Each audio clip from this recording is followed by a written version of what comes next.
Exeter coming right back into Baum-Walker Stadium, ready to see the Texas A&M Aggies and Arkansas Razorbacks play for the series dub. Yeah, Betelgeuse is coming off 2 days less rest, so this is a 5-day turnaround for Landon Betelgeuse 20 for the season. Speaking of which, that ball's absolutely annihilated. Will it clear the scoreboard in right center? High up and gone, nearly near the Baum-Walker. So Laviolette has homered in all 3 games of this series. That is 14 on the season. Again, he is the active home run leader in college baseball. I think that might have been the sink. Hey, just hit them where they ain't. Sometimes you hit a ball 110 miles an hour, and sometimes you hit it about 84. Which you'll take. Wave and a miss. Went after the pitch just above the belt. Couple of Ks for Miles Patton. And A&M with a 1-0 lead after an inning. Here's a payoff. Breaking ball, and that's blistered into right for a base hit and more. It's going to take a bounce and kick up off the fence. Can't be retired. Hard contact, soft contact, they're all going for base hits, and that's a 1-out double. Betelgeuse a check of Ken at second. Gets the wave and a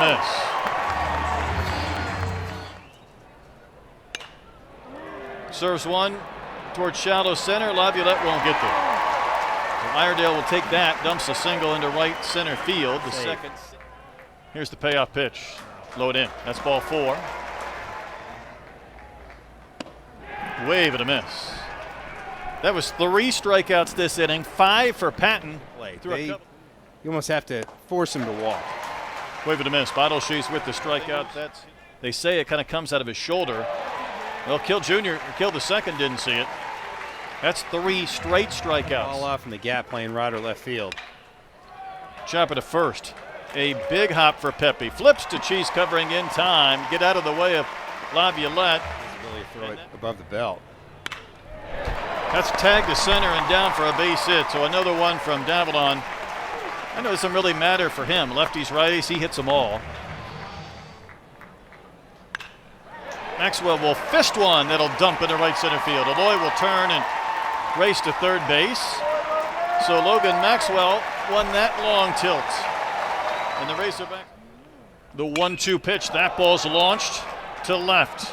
George is underneath it. This will tie the game. The catch is made. One brother again knocks it another. Arkansas is on the board in the sac fly. RBI number 57 for Kuhio Aloy. 48-degree exit launch angle. And he's going to wave and miss. The strikeout will end the inning. Arkansas gets a run to get on the board. Player for that incredible program. I would be shocked. And he's going to reach with 2 outs in the 4th inning. Hitters count for Kent. Nibbling on the corner but missing. And I think in essence he was working as well. The 2-1 is laced into left. That's a base hit. Davalon was playing deep. Bear Harrison will go to third. Good throw, might have a chance, but that is going to be in time! Helfrich caught the ball out of the air. Applied the tag to Harrison. I think the Aggies want a review. For the time being, the inning is over. Before the guy hits third base, and he does. Anytime that happens as an outfielder, do you feel like you've got a shot? Ooh. I mean, he's tagging him higher. After review, the runner at the plate is out. That is A&M's first challenge of the game. They have 1 remaining. Troy is wrong. Playing the traditional Friday, Saturday, Sunday, even on Easter weekend. Laced fair into the corner. Ryder Helfrich is going to have extra bases. Going to cruise towards second with a 2-out double, and that is the first extra base hit against Miles Patton. And Thomas hits one to right. Kill Jr. back, nearing the fence. A jump catch. Arkansas is going to Aiden Jimenez, who's been really outstanding in relief. Throws a really heavy baseball, has a lot of sink. You're trying to kind of find that flow again. He's going to get a wave and a miss from Royo to start the 5th inning, but credit to him. That's hit up the middle over second base and into center. So all Kill does is continue to get on base. You just have to be super careful. There's another one hit high in the air, deep left center field, back to the hog pen, and it is gone. 4th home run this weekend for Laviolette. He's homered to left field, he's homered to right field, but that big swing puts the Aggies back in front. Hawks need base runners. Another base hit for Davilan. 66 hits in his 41st game. Saw a run here in game 2. Hard hit and fair. Over the leap of Hensler. It's going to go all the way to the corner. Davilan sprinting to third with nobody out. He'll be held there on another hit from Vahiva Loy. That is his 7th in the series. Third, nobody out. Maxwell torches one to left. George goes back on the sprint. He'll make the catch. Davilan will tag and score. Vahiva could not get back to third base to tag. That was drilled by Maxwell, and a really good effort by George, who was playing deep, to go to his right and track that down. Third to even things up again. Laced to Kent. A little bit in either direction. It's a base hit and a tie game. Jackson from Lake Travis with a 1-2 pitch. Wave and a miss. Koschel's K 3 times. Arkansas, well, we've got news, and it's not great. You see there's no activity on the field as we go to the top of the 7th inning, where we will be at a holding pattern. A&M leading 3-2. There's lightning in the area, and we able to resume in the top of the 7th with A&M leading Arkansas 3-2 in the deciding game of the series. Jimenez won't return. Cole Gibbler is on the pitch. Yeah, Gibbler. And the 3-1 is hit in the air. Left field, well struck, and Royo is going to send one to the hog pen. Another home run, and A&M is added to its lead.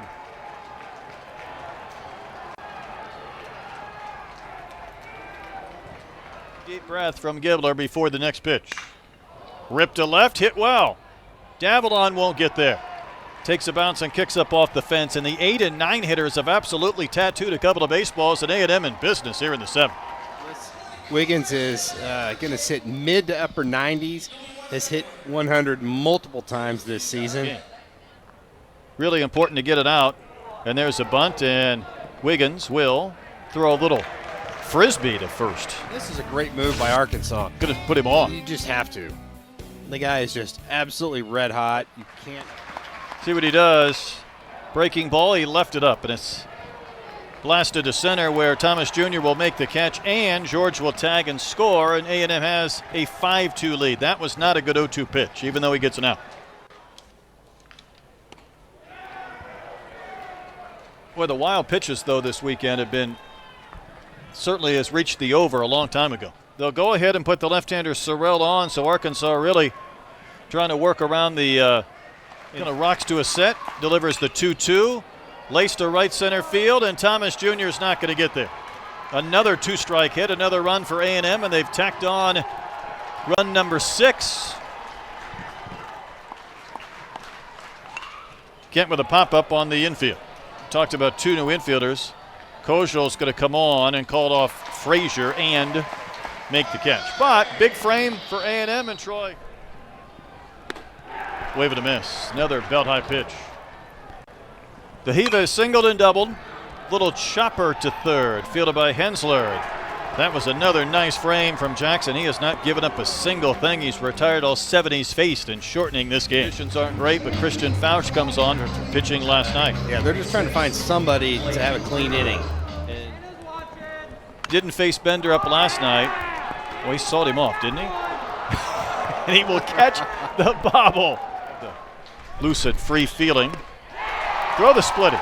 He gets the K. Fauch has a nice 8th inning. Line drive that was speared by Kent at short back in the 5th.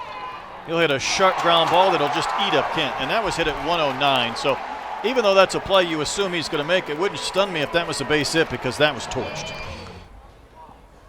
Iredale strokes one into left for a base hit. So that's the first hit given up by Jackson. And because of that previous error, Arkansas has a couple of base runners. They still need one more base runner. Understood. Well, he gets one in the outside corner for strike 3. Payoff is in, ball 4. Punched to the right, a base hit. Hits keep on coming for A&M. Laviolette will stop at second. Get the left-on-left matchup with Colin Fisher going up. Fisher could really use a strikeout. And that ball hooked down the line in right. It's fair, and it's into the corner. So Sorrell is going to knock in a pair, and A&M is now putting it to the Razorbacks. It's an 8-2 game. So, Will McIntyre on to pitch. This is pitcher number 7. Back to the affiliates. They thought it was going to be an hour. Line drive caught by Vahiva Aloy again. There was a little bit of snow cone in that glove. Here's a payoff pitch to Kent. He just gets one base hit after another. It's going to dump in center. Sorrell home to score. That is the 9th run for Texas A&M. Closed wide stance there for Bender up. He's going to pop one in the gap to right center field. Thomas Jr. on the move will get there. And that will end it. That is Davalon who shifted over to center. Arkansas has plenty of work to do. 49 pitches. Helfrich tattoos one by a diving Kent. So Ryder gets his second hit in 3 at-bats. And Hogs have their leadoff runner on base to begin the bottom of the 9th. But again, it's just a little bit in, ball 4. Hit in the air to left center. This should be the first out. Laviolette just gliding into the gap to make the catch and plays it back in. Sign went over. Incomplete data. Chopper to third. I thought Hensler might take it to the bag, but he'll make that play. And a few storylines for you. Wave and a miss. That's the game. A&M wins at 9-2. They split the doubleheader, but they take the series, their first series win in Fayetteville since 2016. Yeah, just a great weekend for the Aggies.